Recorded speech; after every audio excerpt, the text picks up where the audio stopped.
Marcus Whitmore adjusted his Patek Philippe watch for the third time in 5 minutes, his steel-gray eyes scanning the entrance of Le Bernardin with the practiced patience of a man who had built empires through calculated waiting.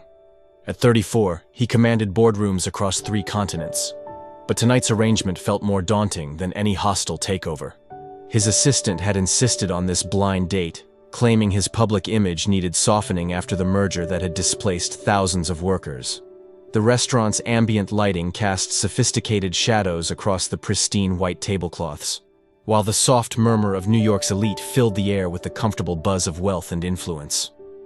Marcus had chosen this venue deliberately, its 3 Michelin stars serving as both a testament to his success and a subtle test of his date's expectations.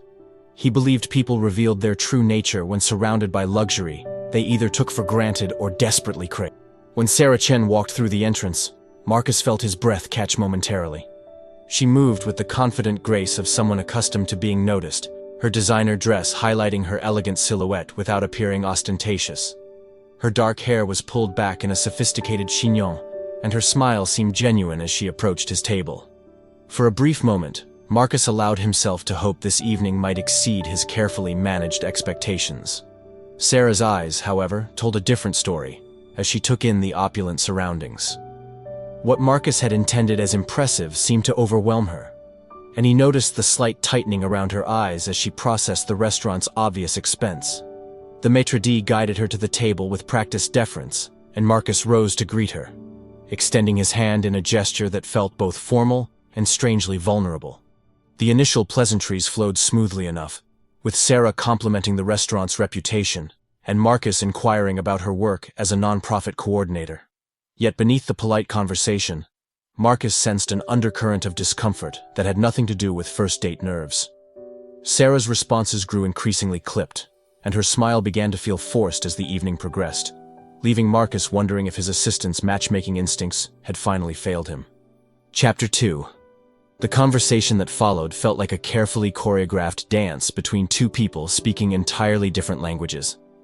Sarah spoke passionately about her work with underprivileged children, her eyes lighting up as she described programs that provided meals and educational support to families struggling to make ends meet.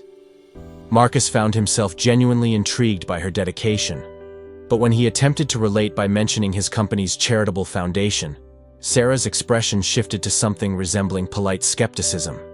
Marcus watched as Sarah's fingers drummed against the white linen tablecloth, a nervous habit that seemed at odds with her otherwise composed demeanor.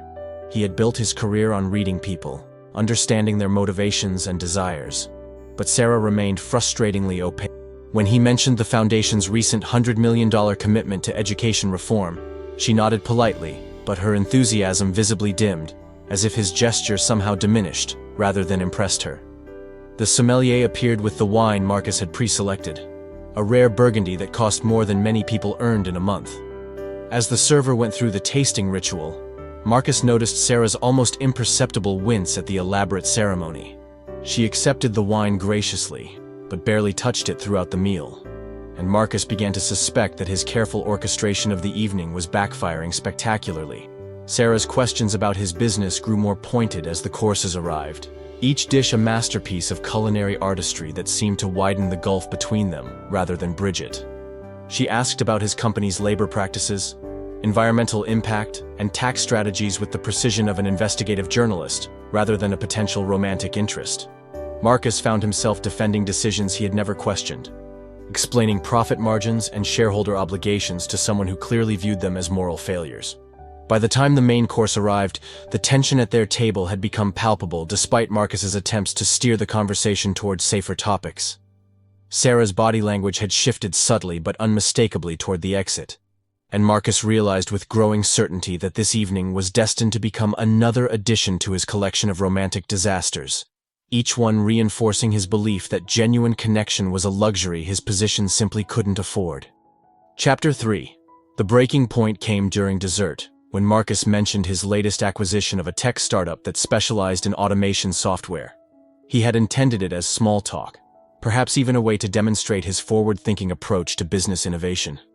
Instead, Sarah's fork clattered against her plate as she set it down with barely controlled force, her composure finally cracking after an evening of polite restraint.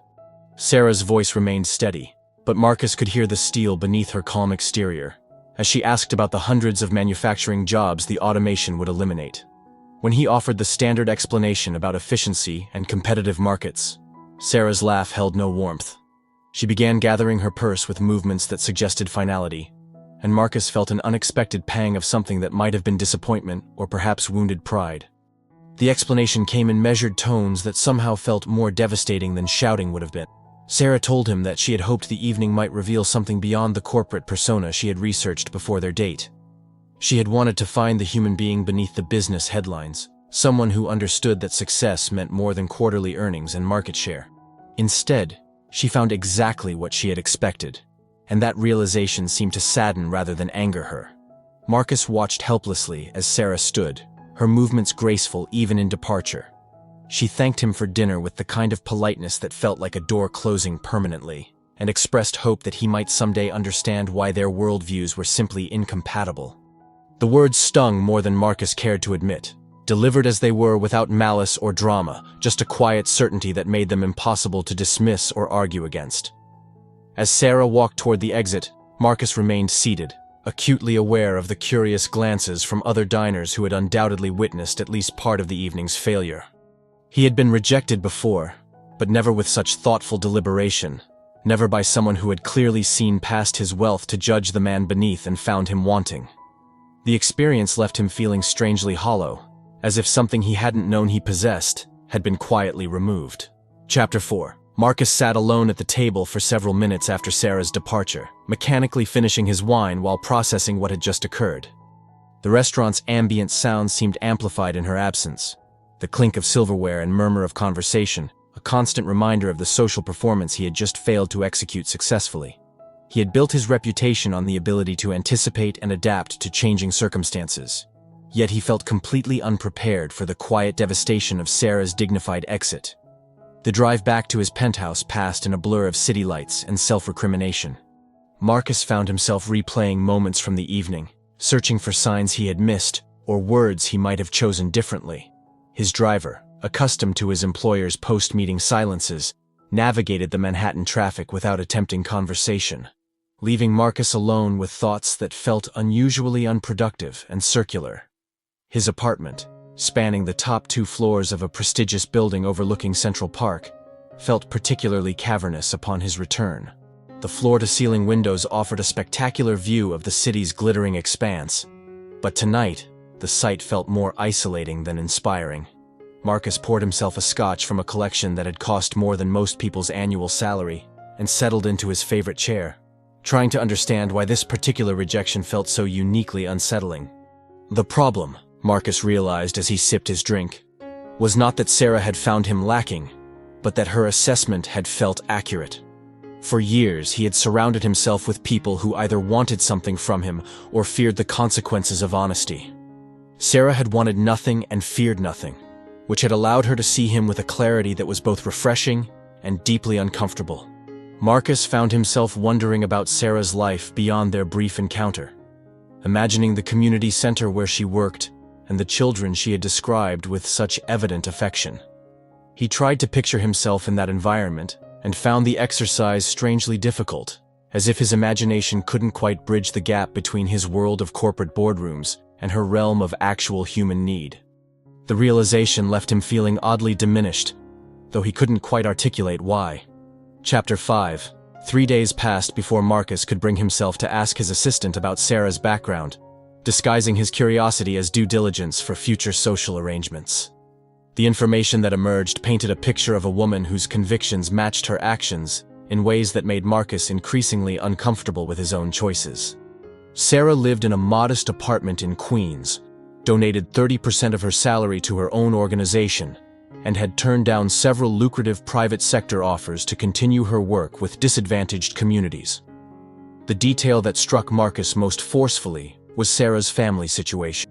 Her younger sister Emma was deaf and lived in the same building, supported partially by Sarah's income in an arrangement that spoke to both siblings' fierce independence and mutual devotion. Marcus found himself imagining the dynamic between the sisters, wondering what it would be like to have someone who depended on him for reasons that had nothing to do with business or profit. Marcus's attempts to return to his normal routine felt strangely hollow in the wake of these revelations. Board meetings that once energized him now seemed to drag interminably, filled with discussions of market penetration and cost optimization that felt increasingly abstract. His assistant noticed his distraction but attributed it to stress from the pending merger, not realizing that her boss was grappling with questions that had nothing to do with corporate strategy. The irony was not lost on Marcus that Sarah's rejection had accomplished what years of therapy and self-help books had failed to achieve. For the first time in his adult life, he found himself questioning not just his methods, but his fundamental assumptions about success and value. The metrics that had guided his decisions for decades suddenly seemed insufficient, as if he had been playing a game whose rules no longer made sense. His penthouse, with its carefully curated art collection and designer furniture, began to feel less like a sanctuary and more like a museum of his own isolation. Marcus caught himself wondering what Sarah would think of the space, and the imagined conversation never ended well. Every expensive object seemed to mock his attempts at meaning, every luxury a reminder of choices that had prioritized acquisition over connection. Chapter 6. The decision to visit Sarah's community center came impulsively, born from a restless energy that no amount of work seemed to dissipate. Marcus had driven past the building twice before finding the courage to park, his usual confidence deserting him as he contemplated entering a world where his normal advantages held no currency. The center occupied a converted warehouse in a neighborhood that real estate developers hadn't yet discovered, its brick facade adorned with colorful murals painted by local children. Inside, the space buzzed with activity that felt both chaotic and purposeful. Children of various ages moved between learning stations while volunteers guided art projects and homework sessions with patient enthusiasm. Marcus stood in the doorway feeling conspicuously out of place in his tailored suit, watching interactions that seemed to operate on principles entirely foreign to his corporate experience. Sarah appeared from a side room carrying supplies for what looked like a science experiment, her face lighting up as she spoke with a group of eager 10-year-olds. She moved through the space with easy familiarity, greeting children by name and seamlessly transitioning between Spanish and English as the conversation demanded. Marcus found himself transfixed by this version of Sarah, animated and natural in ways their dinner conversation had never allowed. When Sarah finally noticed him, her surprise was evident but not unwelcoming. She approached with the same measured politeness she had shown at the restaurant, though her eyes held a wariness that suggested she was still processing his unexpected appearance. Marcus felt suddenly foolish, unsure how to explain his presence without revealing the depth of his preoccupation with their failed encounter. The conversation that followed was brief and awkward, with Marcus struggling to articulate his interest in the center's work without sounding patronizing or presumptuous. Sarah listened politely but kept glancing toward her students, clearly torn between courtesy and her responsibilities. When she excused herself to handle a minor crisis involving spilled paint and hurt feelings, Marcus understood that he had intruded on something important and decided to leave before causing further disruption. Chapter 7. As Marcus prepared to leave the community center, he noticed a young woman sitting in a quiet corner, working intently on what appeared to be homework while surrounded by the controlled chaos of the after-school program. Something about her focused concentration amid the noise drew his attention, and he realized with a start that this must be Emma, Sarah's sister. She was younger than he had expected, perhaps in her early 20s, with the same elegant bone structure as Sarah, but an intensity that seemed uniquely her own. Emma's presence in the center made immediate sense as Marcus observed her interactions with the children. Several kids approached her desk throughout his brief visit, and she communicated with them using a fluid combination of sign language and written notes that seemed to delight rather than frustrate her young correspondents. Her smile was warm and genuine, transforming her serious features in ways that reminded Marcus powerfully of Sarah's brief moments of unguarded enthusiasm. Marcus found himself studying Emma's work setup with the analytical eye he typically reserved for business assessments. Her laptop was several generations old, but meticulously maintained, surrounded by textbooks that suggested she was pursuing advanced studies in education or social work. The dedication required to excel academically while volunteering at the center spoke to a work ethic that Marcus recognized and respected, even as it operated in service of values completely different from his own. When Emma looked up from her work and noticed his observation, Marcus felt caught in an act of unwanted intrusion.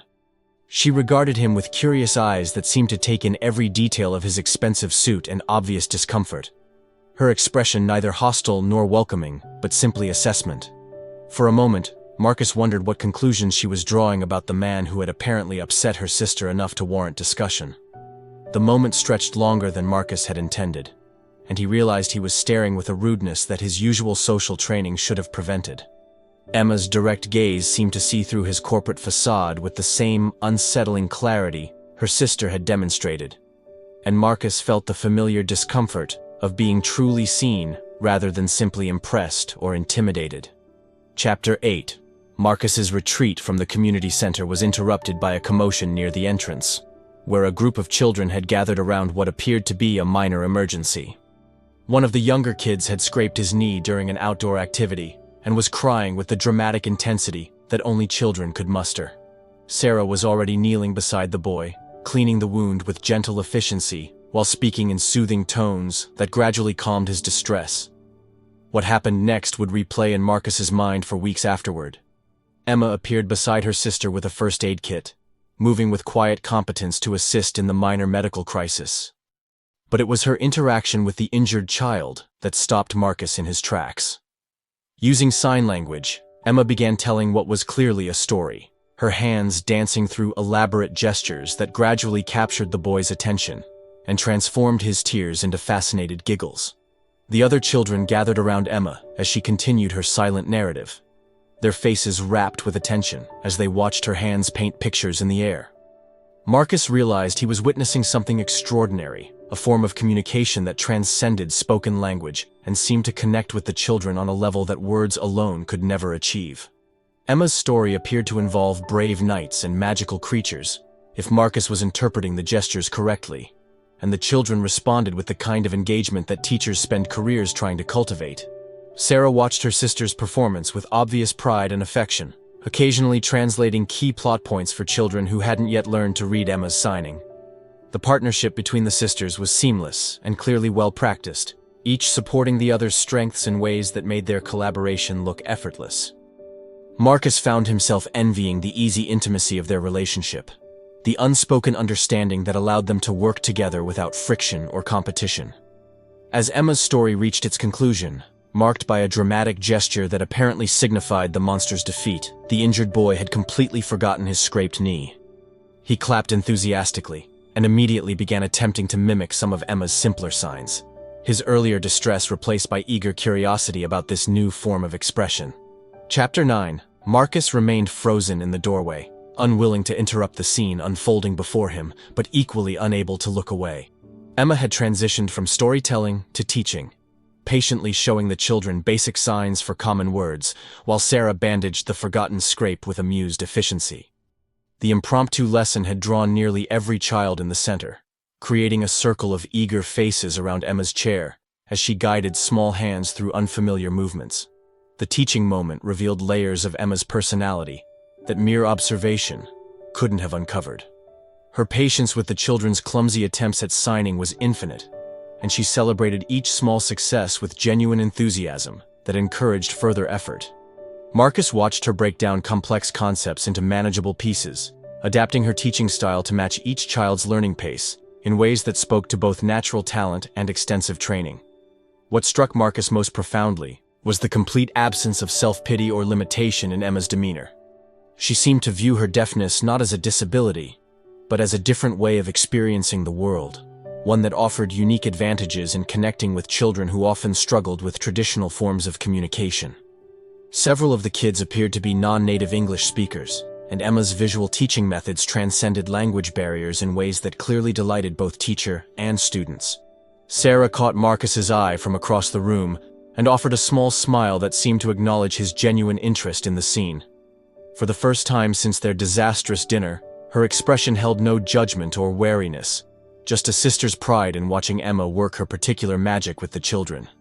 The moment felt like a small bridge across the gulf that had opened between them during their evening together. Marcus realized he was witnessing something that challenged every assumption he had made about limitation and advantage.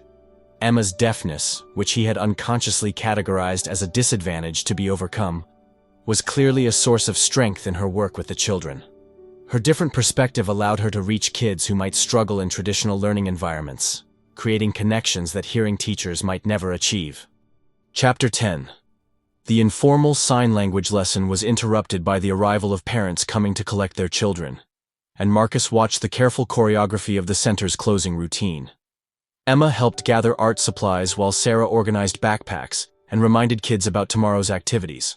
The efficiency of their partnership was evident in every interaction, each sister naturally filling roles that complemented the other's strengths without apparent discussion or coordination. As the space emptied, Marcus found himself alone with the sisters for the first time, and the silence that followed felt weighted with unspoken questions.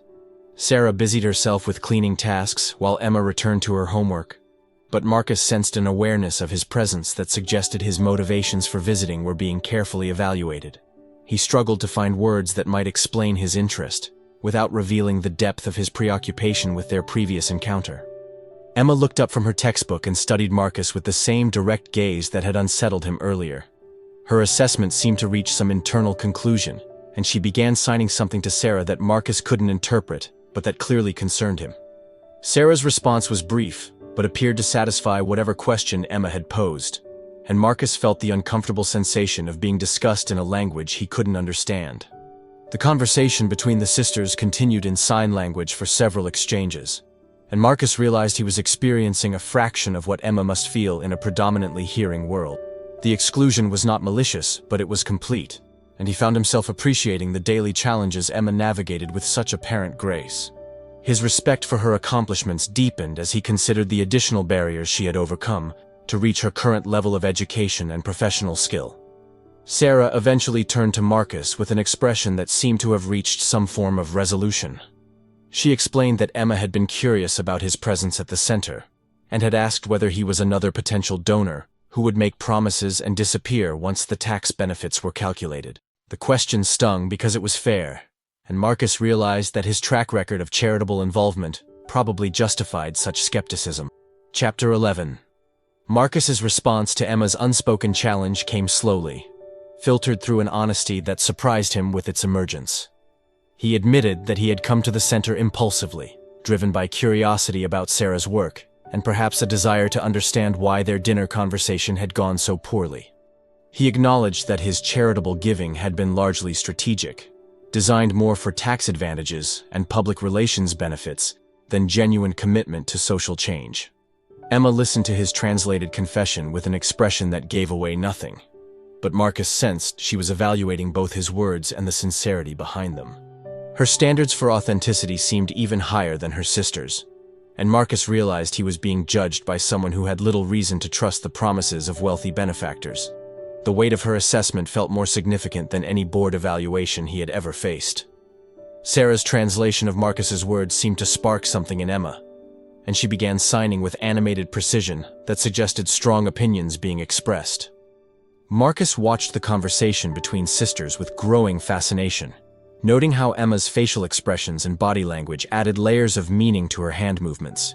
Even without understanding the language, he could sense the intensity of whatever argument Emma was making. The exchange concluded with Emma pulling out a piece of paper and writing something in neat block letters before sliding it across the table to Marcus. The note was brief, but pointed. Actions matter more than words. What will you actually do? The question hung in the air like a challenge, stripping away all pretense and demanding a commitment that Marcus wasn't sure he was prepared to make. Marcus stared at the note for a long moment, feeling the weight of Emma's question settle into his consciousness. Her challenge wasn't just about charitable giving or community involvement. It was about fundamental choices regarding how he wanted to live and what he wanted his legacy to represent. For someone who had built his career on decisive action, Marcus found himself paralyzed by the simplicity and profundity of Emma's inquiry. Chapter 12. The silence that followed Emma's written challenge stretched uncomfortably as Marcus grappled with a question that seemed to expose every inadequacy in his carefully constructed life. He had built his identity around the ability to acquire and control, but Emma was asking him to consider what he might contribute without expectation of return. The concept felt foreign enough to be almost incomprehensible, yet something about her direct gaze suggested she believed he was capable of more than his track record indicated. Sarah broke the tension by explaining that Emma was studying to become a teacher for deaf children, working toward a master's degree in special education while volunteering at the center to gain practical experience. The dedication required for such a path, especially given the financial challenges Emma must face, struck Marcus as remarkable. Her question about his intentions suddenly carried additional weight, coming from someone who had chosen service over profit at every decision point. Marcus found himself describing his business empire to Emma through Sarah's translation, but the achievements that normally impressed audiences felt hollow in this context. Quarterly profits and market share seemed meaningless compared to Emma's daily impact on children's lives, and Marcus realized his usual measures of success were inadequate for the conversation at hand. He was being asked to justify his existence using entirely different criteria, and he was failing the assessment badly. Emma's response to his business description was swift and devastating in its simplicity. She wrote another note. "You have power. Do you use it to help, or just to get more power?"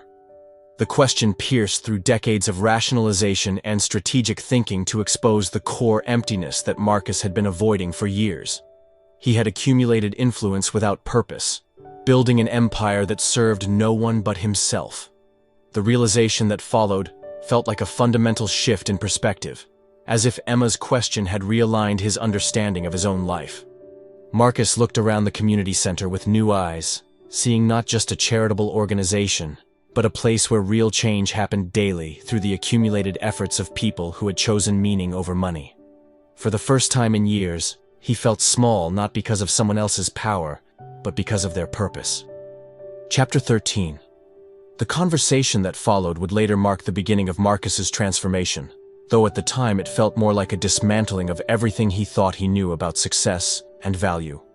Emma's questions, translated through Sarah's increasingly animated interpretation, challenged every assumption Marcus had made about his role in the world.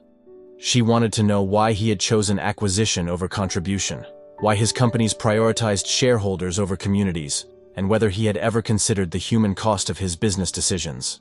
Marcus's attempts to justify his choices sounded weak even to his own ears. Corporate responsibility and market efficiency felt like abstract concepts when confronted with Emma's lived experience of navigating a world that often ignored or marginalized people like her. Her success in spite of systemic barriers made his complaints about competitive pressures seem petty and self-serving. The moment of truth came when Emma stood and moved to a wall covered with photos of the center's graduates, children who had gone on to high school, college, and meaningful careers, despite growing up in circumstances that offered few advantages. She pointed to each photo and began signing their stories, with Sarah translating tales of resilience and achievement that put Marcus's business victories in stark perspective. One photo showed a young man who had overcome homelessness to become an engineer. Another displayed a girl who had learned English at the center and was now studying medicine. Emma's signing became more passionate as she described each success story, and Marcus realized he was witnessing someone who measured wealth in transformed lives rather than accumulated assets. Then Emma turned to face Marcus directly and signed one word that Sarah translated with quiet intensity. Choose. The simple imperative hung in the air like an ultimatum, demanding that Marcus decide whether he would continue living for accumulation or begin living for. In that moment, surrounded by evidence of what dedication to others could accomplish, Marcus felt the last of his defenses crumble. The choice Emma offered wasn't between success and failure, but between two completely different definitions of what success meant. Marcus looked into her expectant eyes and realized that his answer would determine not just his relationship with the sisters, but his relationship with himself. For the first time in decades, he was being asked to choose courage over comfort, and the decision would define everything that followed. As Marcus prepared to respond to Emma's challenge, he understood that his life had just reached a turning point that would require him to become someone he had never been before. The community center around him suddenly felt less like a place he was visiting, and more like a place he might belong, if he could find the courage to deserve it. Thank you for listening to our story today. We hope Marcus and Emma's encounter has touched your heart as much as it has ours. Your support means everything to us, and we'd love to hear from you in the comments below. Please let us know where you're listening from around the world and share your thoughts about second chances, the power of authentic connection, and how one moment of truth can change everything. Your engagement helps us create more stories that celebrate the courage to change and the beauty of finding purpose beyond profit.